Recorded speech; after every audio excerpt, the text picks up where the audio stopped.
بخاری صاحب اچھی خبر آئی ویکنڈ پر کہ دونوں سائڈز کی جانب سے جو حملے تھے جو کہ آلموسٹ 2 ویک سے جاری تھے ان کو روکا گیا، اور اب ثالث جو ہے وہ کوششیں ایک دفعہ پھر سے کر رہے ہیں کہ پھر سے مذاکرات کی میز پر جو ہے وہ دونوں فریقین کو لے کر آیا جا سکے۔ کیا لگتا ہے ایم او یو ریوائیو ہونے جا رہا ہے یا پھر اب کی بار ایم او یو ریوائز ہوگا؟ پہلی بات تو یہ ہے کہ اسے میں اچھی خبر اس طرح سے تو نہیں سمجھتا ہوں، کیونکہ ڈونلڈ ٹرمپ نے اس کو نا ویڈیو گیم وار جو ہوتی نا، یہ اس طرح کی گیمز بنا لیا ہوا ہے کہ جب اس کا دل چاہتا ہے جنگ شروع کر دیتا ہے، اور جب اس کا دل چاہتا ہے وہ جنگ بندی کا اعلان کر دیتا ہے یا جنگ روک دیتا ہے۔ کیا یہ وتیرہ ٹھیک ہے؟ کیا یہ اس طرح سے دنیا میں عالمی جنگوں کا فیصلہ ہوتا ہے یا فیصلہ ہوگا؟ کیا امریکہ کو یہ باور نہیں ہوا اب تک کہ اس کا سامنا جس ملک سے ہے وہ آسانی سے سرنڈر کرنے والا نہیں ہے؟ ہیونگ سیڈ دیٹ، میرے خیال سے اب تیسری مرتبہ آزما لیا ہے ٹرمپ نے کہ جتنے مرضی شدت و مد کے ساتھ وہ جنگ شروع کرے، ایران جنگ کے حوالے سے کبھی بھی پیچھے ہٹنے والا یا سرنڈر کرنے والا ملک نہیں ہے۔ یہ اسرائیل نے بھی بار بار آزما لیا ہے، اور یہ اب ڈونلڈ ٹرمپ کو بھی چوتھی مرتبہ بلکہ 5ویں مرتبہ، اگر آپ مجھے کریکٹ کریں تو 5ویں مرتبہ اس نے آزمایا ہے کہ ایران جو ہے وہ پریشر میں آ کے، دباؤ میں آ کے ملٹری مائٹ کے آگے جھکتا ہے یا نہیں جھکتا ہے۔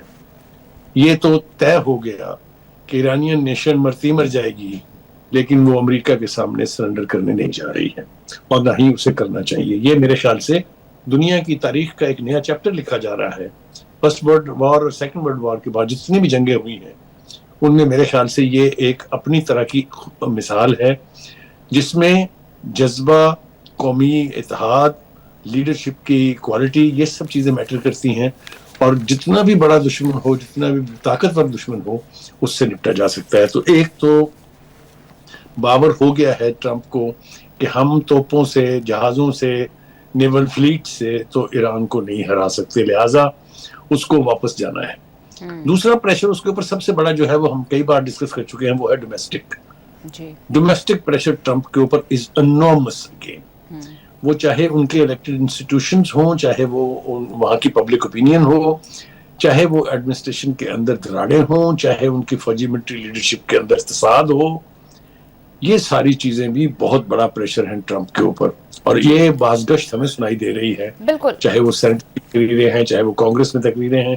تو ایک اعتبار سے ٹرمپ سارے حربے استعمال کر چکا ہے، لیکن ایران جو ہے وہ اپنی جگہ ڈٹا ہوا۔ بالکل بخاری صاحب، جب آپ پریشرز کی بات کر رہے ہیں تو کچھ اس طرح کی خبریں بھی سامنے آئیں کہ جو ہے ہتھیاروں کا ذخیرہ کم ہوتا جا رہا ہے، تو کیا یہ وجہ بنی ڈونلڈ ٹرمپ کے حملے روکنے کی، یا پھر جس طرح سے ان کے جو مائک والٹر ہیں وہ کہہ رہے ہیں کہ سفارتکاری کو ایک موقع دینا چاہا ڈونلڈ ٹرمپ نے، تو اصل وجہ کیا ہے؟ کیوں روک دیے گئے حملے یک طرفہ طور پر؟ دیکھیے، جیسا میں نے پہلے کہا، یہ کوئی فیور نہیں ہے، because no American under Donald Trump will ever think of giving a favour to Iran.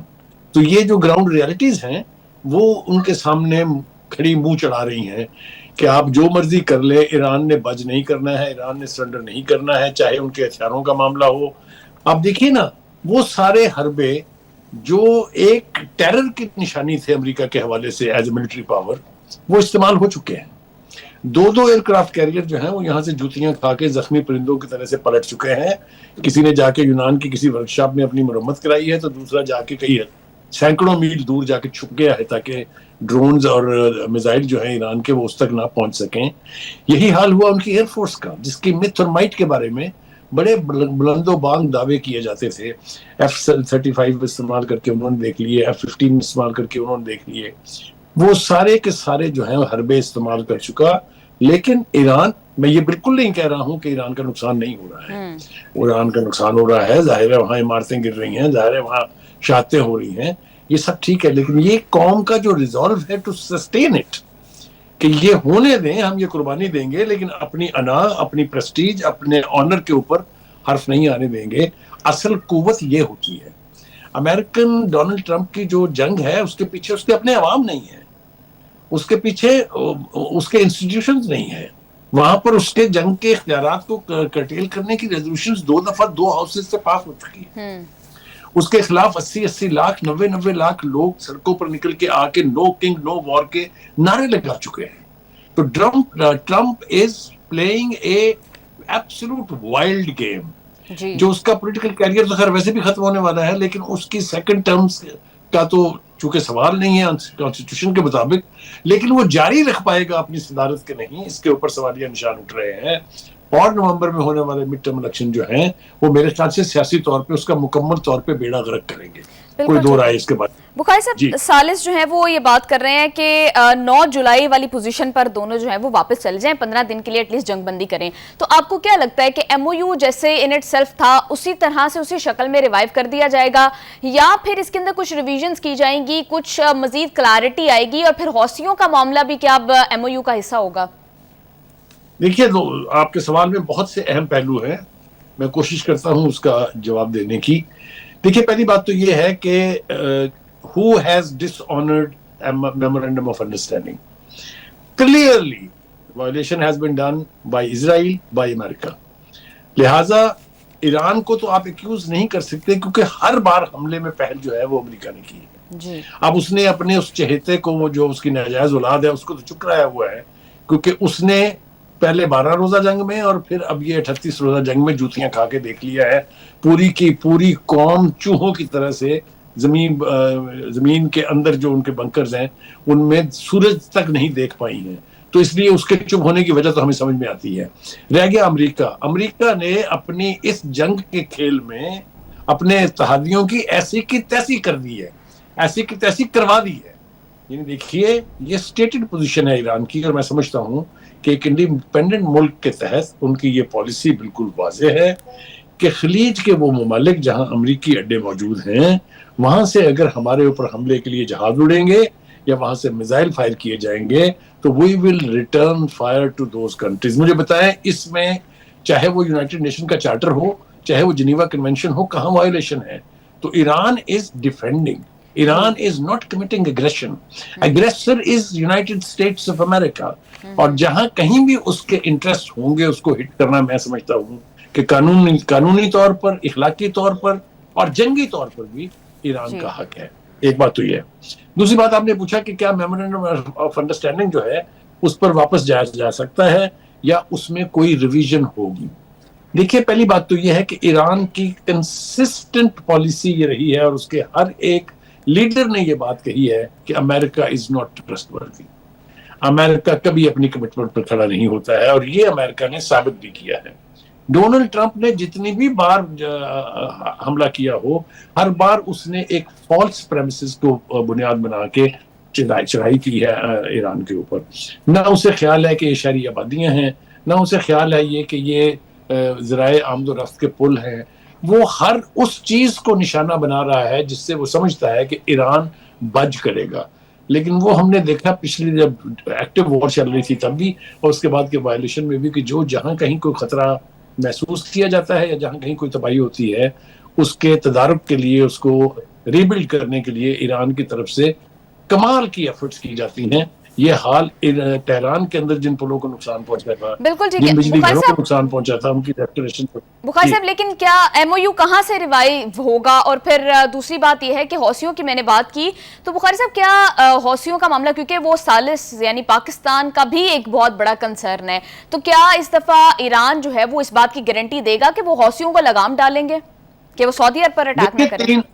تین چیزیں بالکل واضح ہیں. میمورینڈم آف انڈرسٹینڈنگ میں جو سب سے بڑی بات تھی وہ تھی آبنائے ہرمز کی. آبنائے ہرمز کے اوپر ایران کی طرف سے اپنے وعدوں کا پاس کیا گیا ہے، جبکہ امریکہ کی طرف سے بار بار اس کی وائلیشن کی گئی ہے. جب ایک طرف یہ کہا جا رہا تھا کہ ایران جو ہے وہ آبنائے ہرمز کو کھول دے، اور اس نے کھول دیا تھا، اس کے بعد امریکہ کی طرف سے ناکہ بندی کر دی گئی. تو ایک تو یہ. دوسرا سب سے سینسٹیو پوائنٹ جو ہے وہ ہے لبنان. لبنان میں جنگ بندی اگر نہیں ہوگی تو امریکہ ایران وار کبھی نہیں رکے گی. اب تیسرا فیکٹر اس میں آ گیا حوثیز کا. دیکھیے، حوثیز کا جھگڑا ایک تو سعودی عرب کے ساتھ ہے. اس میں تو ہماری پاکستان کی پوزیشن بالکل واضح ہے کہ ہمارا چونکہ ایک ڈیفنس ایگریمنٹ ہے سعودی عرب کے ساتھ، اور سعودی عرب ہمارا ٹریڈیشنل ٹائم ٹیسٹڈ دوست ہے، اس لیے ہمیں اس معاہدے کا پاس بھی کرنا ہے اور اپنے جو دیرینہ تعلقات ہیں ان کا پاس بھی کرنا ہے. لہٰذا حوثیز کو تو ہم سپورٹ نہیں کر سکتے، اور میرے خیال سے کرنا بھی نہیں چاہیے. دوسری بات یہ ہے کہ حوثیز کیا صرف اپنی لڑائی لڑ رہے ہیں یا وہ بھی کسی کی پراکسی بن رہے ہیں؟ یہ میرے خیال سے بہت اہم سوال ہے جس کے اوپر کلیئرٹی ہونی چاہیے. اگر تو حوثیز اپنی لڑائی لڑ رہے ہیں تو وہ سعودی عربیہ کے بیچ اور یمن کے بیچ، یعنی جو حوثیوں کے قبضے میں یمن ہے اس کے درمیان طے ہوگی. پاکستان بالکل واضح طور پر سعودی عرب پر حملوں کی مذمت کر چکا ہے، اور یہ میں بالکل واضح طور پہ پھر کہہ دوں کہ جب کبھی بھی ایگریشن کمٹ ہوگا سعودی عرب کے خلاف، نہ صرف یہ کہ ہم اس کی مذمت کریں گے بلکہ ایک سٹیج ایسی بھی آ سکتی ہے کہ ہم سعودی عرب کے ساتھ کھڑے ہوں. بالکل ٹھیک ہے بخاری صاحب. ایک اور بڑا اہم معاملہ جس کی طرف آپ نے اشارہ کیا ہے کہ ایک تو حوثیوں کا معاملہ جو ہے وہ اس ایم او یو کو ڈیفائن کرے گا، دوسرا لبنان کا معاملہ. بخاری صاحب اس حوالے سے نیتن یاہو میٹنگ کرنے جا رہے ہیں ڈونلڈ ٹرمپ سے، اور میٹنگ سے پہلے وہ بیان دیتے ہیں کہ چاہے جتنا مرضی امریکہ پریشرائز کرے وہ غزہ، لبنان یا شام سے اپنی جو ہے وہ فوجیوں کا انخلا نہیں کریں گے، جبکہ خامنہ ای کا اسٹیٹمنٹ ہمارے سامنے موجود ہے کہ وہ بہت کلیئر اور بہت اسٹرکٹ سٹانس لیے ہوئے اس کے اوپر. تو یہ معاملہ کہاں جا کر سیٹل ہوگا؟ دیکھیے، پہلی بات تو یہ ہے کہ میں سمجھتا ہوں ذاتی طور پہ کہ دنیا کا جھوٹا ترین شخص جو ہے وہ ڈونلڈ ٹرمپ ہے، لیکن یہ جو نیتن یاہو ہے یہ میرے خیال سے اس کے بھی نمبر کاٹنے والا ہے. یہ اس سے بھی بڑا جھوٹا شخص ہے. ایک طرف تو وہ معاہدے کرتے ہیں کہ جنگ بندی کریں گے ہم لبنان میں بھی، اور دیگر وعدے کرتے ہیں، لیکن اس کے ساتھ ساتھ اس کی وائلیشن بھی کرتے ہیں. کبھی تو ڈونلڈ ٹرمپ کہتے ہیں کہ شام جو ہے وہ حزب اللہ سے خود نپٹ لے گا، تو لگتا ہے جیسے بہت دوستی ہے. دوسری طرف ہم دیکھتے ہیں کہ اسرائیل جو ہے وہ شام کے خلاف حملے کر رہا ہے اور شام اس کے اوپر مزاحمت بھی کر رہا ہے اور ریزسٹ بھی کر رہا ہے. تو ایک عجیب و غریب قسم کی کھچڑی پکائی ہوئی ہے ڈونلڈ ٹرمپ اور نیتن یاہو نے مل کے. دیکھیں، اگر تو ان معاہدوں کی، خاص طور سے جس میمورنڈم آف انڈرسٹینڈنگ کی ہم بات کرتے ہیں، اگر اس کا پاس نہیں کیا جائے گا تو بات کبھی بھی آگے نہیں بڑھے گی. یہ کانفلکٹ زیادہ دیر تک جاری نہیں رہ سکتا. امریکہ از بلیڈنگ، کوئی دو رائے نہیں ہے. یہ جو رپورٹس آ رہی ہیں نا جی اس کے پاس اسلحہ ختم ہو رہا ہے، جی اس کے پاس یہ ہو رہا ہے، یہ سب کچھ اس ڈیفیٹ کی نشانی ہے جس کا شکار اس وقت یونائٹڈ اسٹیٹ آف امریکہ ہے. کیونکہ اس کا خیال یہ تھا ابتدا میں کہ 3 دن کی جنگ میں ہم صفایا کر دیں گے ایران کا، اور بس ایک ڈوسائل ملک جو ہے وہ وہاں قائم رہے گا اسرائیل کے لیے، تو کوئی خطرہ نہیں رہے گا. ایسا نہیں ہوا. لیکن بخاری صاحب، آپ کو کیا لگتا ہے کہ معاملہ اتنی جلدی سیٹل ہوگا؟ کیونکہ نیتن یاہو تو یہ کہہ رہے ہیں کہ جنگ ایرانی نظام کے خاتمے تک جاری رہے گی. تو نیتن یاہو کے جو آبجیکٹیوز ہیں وہ انٹینشنز اپنی جگہ موجود ہیں. دیکھیے، نیتن یاہو اب سسکیاں لے رہا ہے. اس کے اقتدار کو ڈونلڈ ٹرمپ کے اقتدار سے بھی زیادہ خطرات لاحق ہیں. اس کے ملک کے اندر بھی اس کے اوپر ڈیوائیڈ ہے. آپ نے دیکھا نہیں ہے کہ ابھی حال ہی میں وہاں کتنے بڑے مظاہرے ہوئے تھے اس جنگ کے خلاف؟ یہ کبھی سوچ سکتا تھا کوئی کہ اسرائیل کے اندر اسرائیل کی جنگی پالیسی کے خلاف مظاہرے ہوں گے؟ تو یہ سب کچھ جو ہے یہ کھیل زیادہ دیر تک جاری نہیں رہے گا. جہاں تک آپ نے امریکہ کی وزٹ کا تعلق ہے نیتن یاہو کی، مجھے یوں لگتا ہے کہ یہ بہت بٹرنس کے اوپر ختم ہوگی، چونکہ ڈونلڈ ٹرمپ کو کافی ذلیل کرایا ہے نیتن یاہو نے. جتنی بھی کمٹمنٹ اس نے میمورنڈم آف انڈرسٹینڈنگ میں دی تھی یا اس نے ادروائز کی تھی، ان سب کے اوپر اس نے پانی پھیر دیا ہے. تو Donald Trump is basically angry, اور اس نے اسی نیتن یاہو کے بارے میں جو زبان استعمال کی تھی، جو ایکسپریشن استعمال کیے تھے، میرے خیال سے نیتن یاہو کو تو ڈوب مرنا چاہیے تھا اس کے بعد.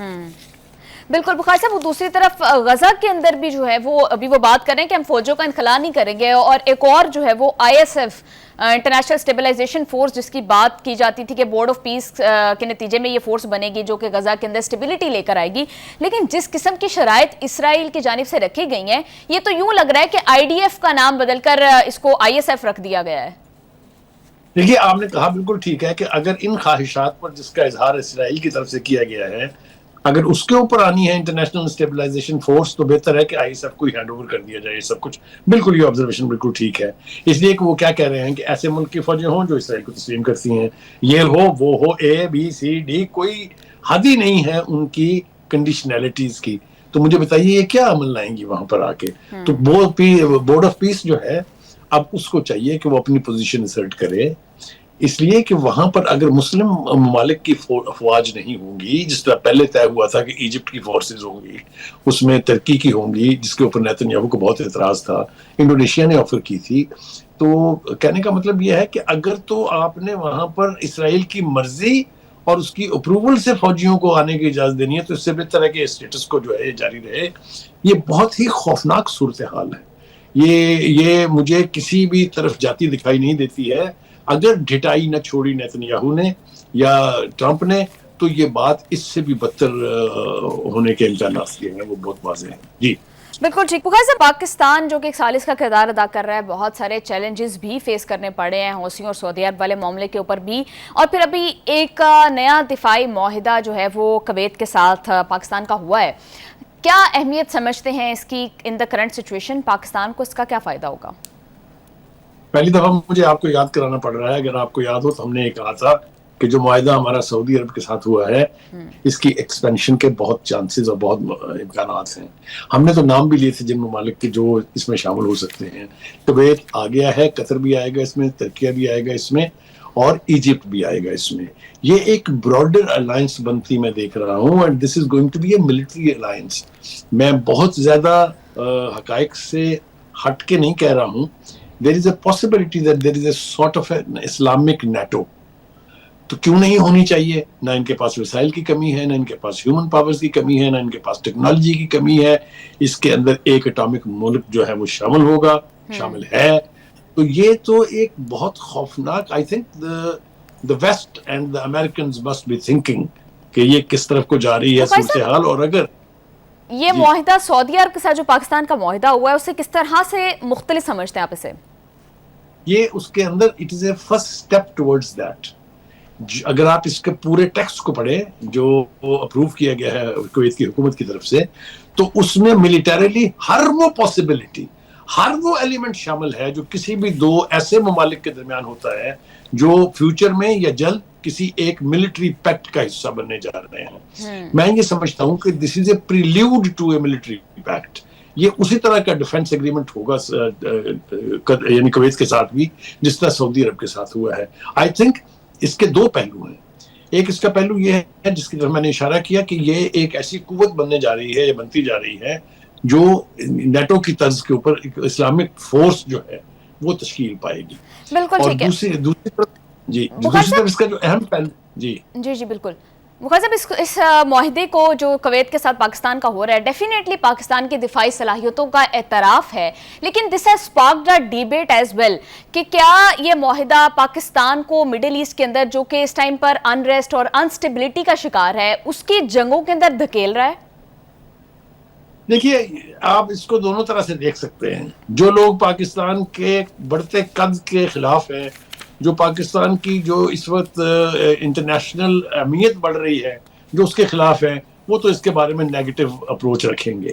لیکن میں آپ کو ایک بات بتاؤں، ایک ریئلائزیشن تمام مشرق وسطیٰ کے ممالک میں آتی جا رہی ہے کہ ٹرسٹنگ امریکہ for their defence is just a non entity. یعنی یہ نہ قابل اعتبار ہے، نہ ہی اس کے اوپر اعتماد کیا جا سکتا ہے. Therefore یہ ممالک which are oil rich، جن کے پاس پیسے کی کوئی کمی نہیں ہے، وہ ایک ایسا ڈیفنس سسٹم ضرور بنانا چاہیں گے جس میں ان کو امریکہ کی غلامی سے نجات مل سکے. بالکل ٹھیک ہے. بخاری صاحب، ابھی یہ جنگ جو ہے اس کا دائرہ کار ہم ایک دفعہ پھر سے پھیلتا دیکھ رہے ہیں. ابھی یوکرین کی جانب سے جو ایران کے جہازوں پر اٹیک کیا گیا ہے، کیا آپ کو لگتا ہے کہ یہ نیٹو اب اس جنگ میں اور یورپ اس جنگ میں شامل ہوتا جا رہا ہے؟